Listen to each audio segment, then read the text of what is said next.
surga itu dihuni oleh golongan-golongan yang sudah disebutkan oleh Allah di dalam Al-Quran,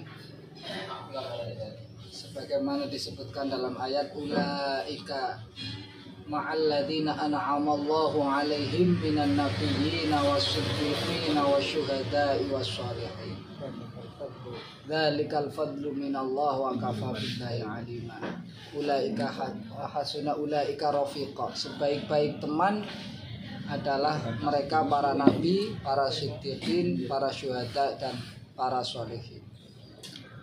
Para nabiyin tidak mungkin kita bisa menjangkau lah. Mereka itu adalah orang-orang pilihan Allah.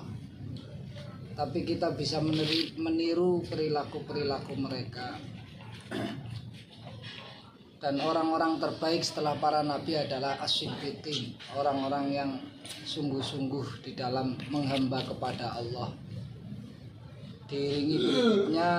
Diikuti berikutnya oleh para aulia dan para syuhada, kemudian yang terakhir para shodiqin. Sahabul Hasan Asyadzili radhiyallahu anhu pernah suatu kali mengatakan ada 4 perkara yang mana jika kita bisa mengerjakan 4 perkara itu, kita akan digolongkan menjadi orang-orang yang siddiqin, orang-orang yang sungguh-sungguh menghamba kepada Allah. As-siddiqin ini adalah derajat yang paling tinggi setelah para nabi.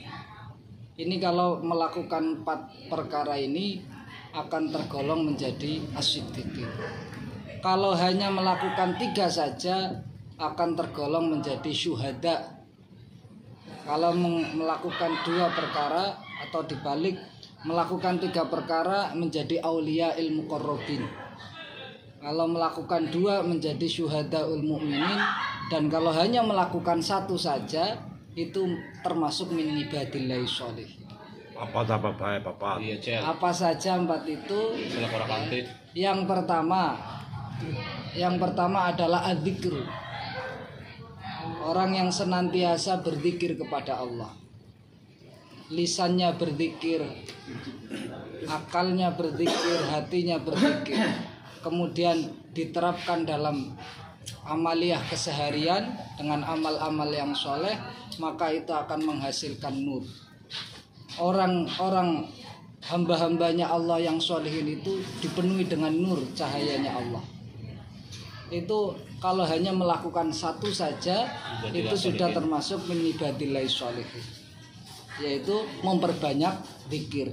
Memperbanyak zikir itu dapat mendatangkan cahaya untuk menerangi kehidupan kita. Yang kedua adalah al-fikr, senantiasa berfikir tentang keagungan-keagungan Allah, ayat-ayat Allah yang diimplementasikan dalam kehidupannya. Orang yang banyak berfikir, banyak merenungi ayat-ayat Allah, dia akan diberi hati yang sabar. Jadi orang yang banyak berfikir itu akan diberi kesabaran oleh Allah. Makanya ada istilah kalau orang mau berantem itu wis ora usah kakan pikir. Ora usah kakan mikir, ayo gelut, biasanya seperti itu. Jadi orang yang bisa bersabar adalah orang yang senantiasa banyak berfikir. Lah cahaya apa hasilnya apa orang banyak berfikir dan sabar? Hasilnya adalah al-ma'rifah, pengetahuan.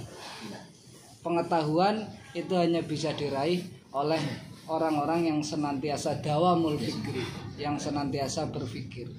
Nah, kedua amalan ini itu disatukan dalam ayat alladzina yadhkurunallaha qiyaman wa qu'udan wa 'ala junubihim wa yatafakkaruna fi khalqis samawati wal ard ulaika hum ulul albab. Mereka adalah yang disebut sebagai ulul albab. Ini kalau orang melakukan 2 perkara ini, al-fikru, adzikru wal fikru, zikir dan fikir, ini sudah termasuk syuhadail mukminin yang menjadi saksi kelak di hari kiamat sebagai orang yang dekat dengan Allah. Kemudian yang ketiga adalah auliaul muqarrabin. Ini derajatnya di atas syuhadaul mukminin. Auliaul muqarrabin adalah orang-orang yang senantiasa hatinya itu iftiqar ila Allah, selalu butuh kepada Allah. Bukti daripada orang yang selalu butuh kepada Allah, setiap saat selalu butuh kepada Allah adalah senantiasa bersyukur. Diberi nikmat sedikit apapun dia bisa bersyukur. Itu menunjukkan bahwa dia itu orang yang selalu butuh kepada Allah. Dan buah daripada syukur adalah akan ditambah nikmatnya oleh Allah. La in syakartum la azidannakum wa la in kafartum inna adzabil lasyadid. Kemudian yang terakhir ini yang puncaknya yang paling tinggi, kalau bisa melakukan 4 ini, yang paling tinggi adalah al-mahabbah, cinta. Al-mahabbah.